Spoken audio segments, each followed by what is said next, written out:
A growing issue. For some time, we have been concerned about the increasing problem of workplace anxiety and the need to provide managers realistic and useful guidance. We began researching and writing this book because in most companies we worked with, we were hearing mounting frustration and bewilderment of leaders about this issue. Research told us that they had a good reason to be concerned long before the pandemic. In a 2018 survey, 34% of workers of all ages reported feeling anxiety at least once in the previous month, and 18% had a diagnosed anxiety disorder. And yet very little about the problem was being talked about in their companies, despite a significant economic impact. Harvard Medical School research claimed on-the-job anxiety imperils workers' careers and company productivity. Anxiety is leading to increased employee errors, growing burnout, workplace rage, more sick days, and poor employee health. Concerned? Well, us too.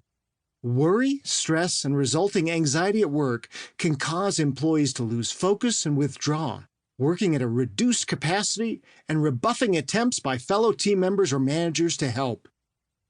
As a quick education, people sometimes use the terms worry, stress, and anxiety interchangeably.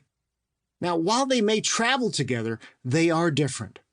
Worry is a mental process, including repetitive, nagging thoughts, usually focused on a specific target, like losing a job or wondering if you'll get sick.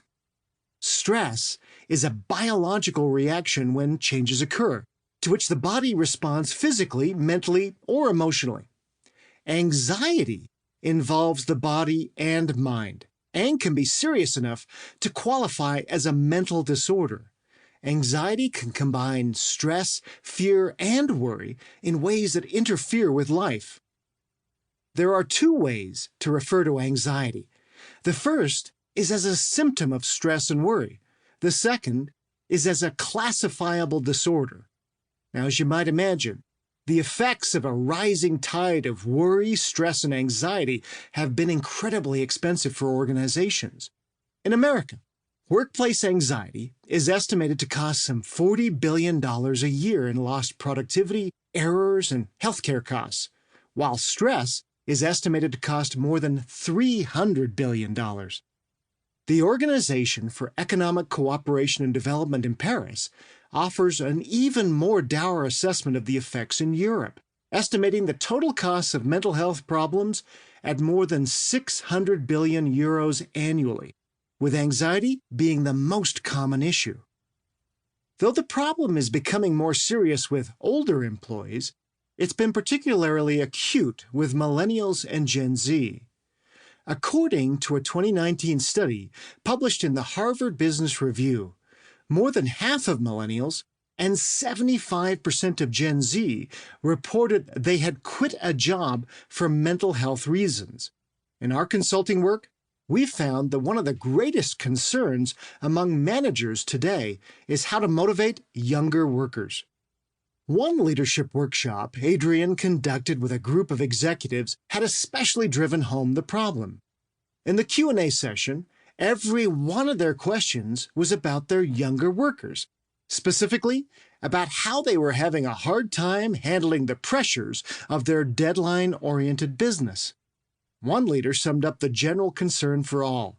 How do we get our young employees to cope better? I mean, we can't stop delivering. A big part of the problem is employee anxiety, which can present as an overestimation of workplace threats, from personal issues such as will I fit in to organizational issues that may affect the stability of the company, and an underestimation of one's ability to cope. Yet sometimes, anxiety is a general state of unease for no apparent reason. As Gen Z is now flooding into the workforce, a tidal wave of anxious young people are on their way to our businesses, says Michael Fenlon, Chief People Officer for PricewaterhouseCoopers, one of the nation's biggest employers of newly minted college grads. We found most young people want to be able